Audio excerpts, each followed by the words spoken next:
So I'm going to start this video off by asking you a question. Do you believe that cash is king? So head down to the comment section below of this video and let me know your personal opinion. Do you believe that cash is king? Do you believe that cash is greater than assets? So let me know your response to that question down in the comment section below this video. So that's what we're going to be discussing in today's video. Is cash really king? Because, particularly in down times, maybe something like a recession, or just, when the stock market is headed down very heavily, or when you see real estate asset classes go down, significantly in value, you will hear the phrase cash is king pop up very regularly. So that's what we're going to be going over in this video. Is cash really king, in my opinion?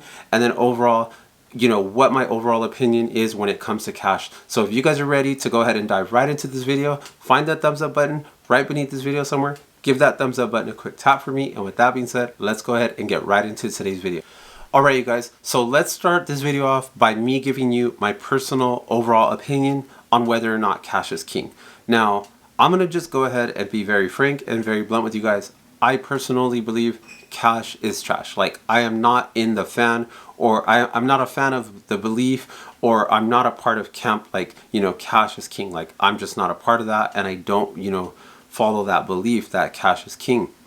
Like I said, I'm more in camp, cash is trash. Now, I'm not saying cash is like pointless and it doesn't have any purpose, because there is certain situations where you definitely want to make sure that you have cash.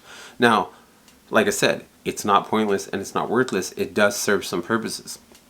Now, here's a couple of those examples where I believe you do want to make sure that you have cash. So a couple of examples would be like, the first example would be like to make sure that you have an emergency fund for either yourself or your family if you have one. Because, when financial problems arise and they come up, because they're going to come up, you want to make sure that you have, cash readily and available for you to tap into, so then you can ride out whatever it is, those financial problems or troubles that come up. And you don't want to be at that point looking for money or wondering about how you're going to be able to ride out those tough times, those tough financial times, or how you're going to deal with those financial obstacles when they pop up. You want to already know, hey, I got this cash set aside. Let me go ahead and make that withdrawal, tap into that cash, pay for whatever financial obstacle has come up, and then now you could just move on with your life and carry on. And that's out of the way. And that's only possible because during the good times, you set cash aside and you prepared for those bad times. Now, that's a very great, example of why you want to have cash available to you. Now, does that make cash king? No, in my eyes, it doesn't. But there are certain situations where cash is very important.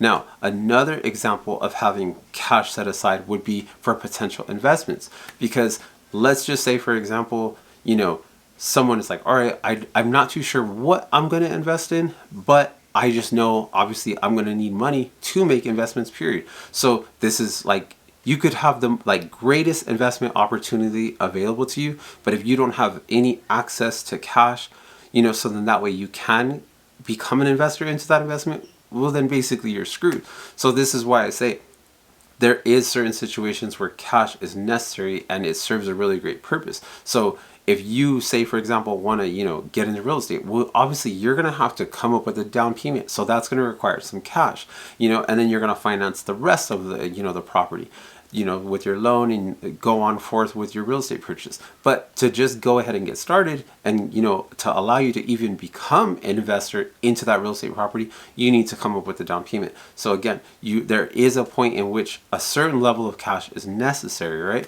Or maybe you even want to invest into the stock market. Well, if you're 100% invested and you just have no cash, if a particular company, their stock dips down, or maybe the stock that you're already purchasing, if those shares of that company dip down significantly and you just have no more cash, no matter how great the investing opportunity is, you're limited by waiting until you have more cash available to you. So I don't believe you always want to invest every single dollar to the point you have nothing left, because then now you can't capitalize on great investing opportunities when they're available to you.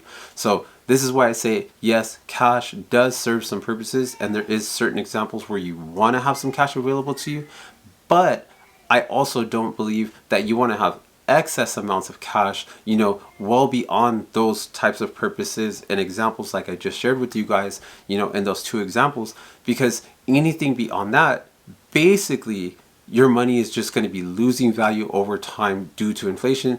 And I mean, I know that there's people that might be like, hey, well, I just like having a certain percentage of my portfolio in cash, because you know that's going to give them a peace of mind factor. It allows them to sleep well at night, and I get it for those people. But like I said, I'm not in that group. As long as I have my emergency fund money put up, and as long as I have extra money left available for me to go ahead and, you know, pay my bills, pay my expenses, you know, a little money left over for me to do the things that I want, and then I have money left over to, you know, capitalize on investments when they pop up, then I am completely fine with that. I do not want to have any excess money beyond that, because at that point, the more money that I have set aside, it's a losing value for me, and that's not, you know, that's not helping me accomplish the financial goals that I want.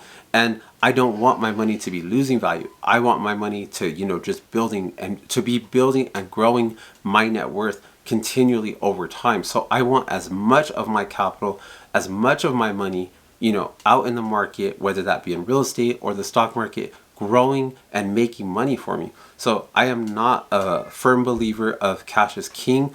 I believe people that hold on to that cash is king thing, and you know, they are like firm believers in cash is king, are the type of persons and the type of people that basically they're very, very fearful. So, you know, they find it very hard to not have, like, you know, cash just readily and available for them.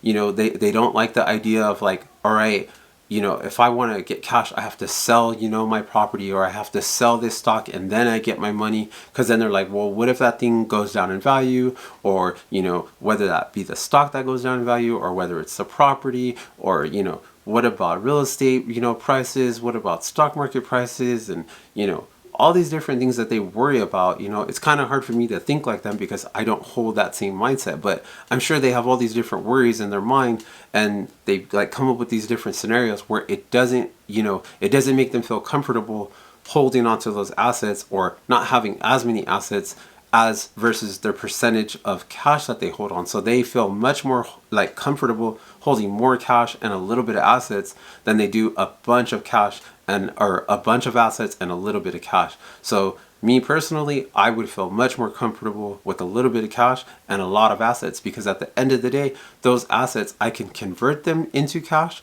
and as well, they will generate cash for me. Where on the flip side, if I just have a bunch of cash, if I want to buy assets, yes, I can, but then there it is. Like now my cash is locked in, and you know, it's also the longer that I hold on to it, it's like it's not making me any money. It's just sitting here. If anything, it's losing me money. So like I said, I'm not a firm believer in cash is king. I believe those that hold on to that type of belief, basically they operate from like a place of fear. So they want to just have zero risk or as little of risk as possible, and they're not focused so much on like growing their net worth or growing their investments.